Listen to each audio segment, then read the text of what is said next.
करा स्टॉप. अरविंद व महेश संस्कृत व गणितात हुशार आहेत. दिनेश व अरविंद संस्कृत क्रिकेटमध्ये हुशार आहेत. महेश व सुरेश बुद्धिबळ व गणितात हुशार आहेत. दिनेश व सुरेश व प्रकाश हे क्रिकेट व बुद्धिबळ मध्ये हुशार आहेत. तर प्रकाश व दिनेश क्रिकेट व संगीतात कुशल आहेत. एवढा मोठा प्रश्न आहे. मोठा किती प्रश्न आहे? एक पॅराग्राफचा प्रश्न आहे हा.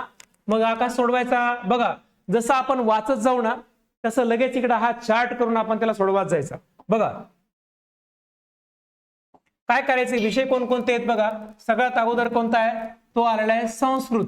त्यानंतर आलेला आहे गणित, त्याला आपण ग म्हणू.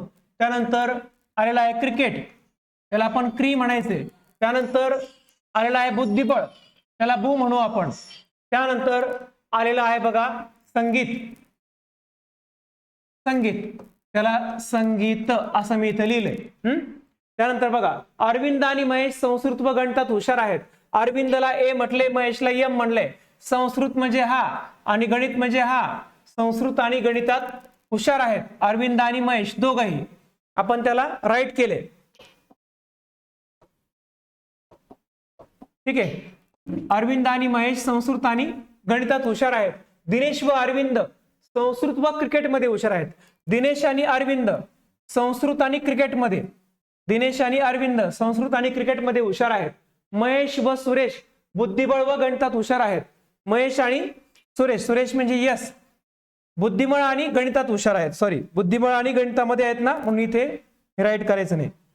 बुद्धिबळ आणि गणित कुठे आहे बघा. बुद्धिबळ हा सुरेश, बुद्धिबळ आणि गणितामध्ये. गणित कुठे आहे? हे इथे आहे. सुरेश कोण आहे ते? महेश व सुरेश बुद्धिबळ आणि गणित. ओके झालं. आता त्यानंतर दिनेश, सुरेश व प्रकाश क्रिकेट आणि बुद्धिबळ मध्ये. दिनेश, सुरेश आणि प्रकाश, दिनेश, सुरेश आणि प्रकाश क्रिकेट आणि बुद्धिबळ मध्ये. सुरेश, प्रकाश राहिला होता बुद्धिबळ मध्ये. ओके. त्याच्यानंतर प्रकाश व दिनेश क्रिकेट व संगीतात हुशार आहेत. प्रकाश आणि दिनेश संगीत आणि क्रिकेट, बरं का, संगीत आणि क्रिकेट. दिनेश आणि प्रकाश आणि दिनेश, प्रकाश आणि दिनेश संगीत आणि क्रिकेटमध्ये. क्रिकेटमध्ये तर आहे प्रकाश, संगीतामध्ये पण आहे. लिहून घ्यायला एवढा वेळ लागेल मित्रांनो. मात्र याच्यावर 3 प्रश्न असतात आधारित.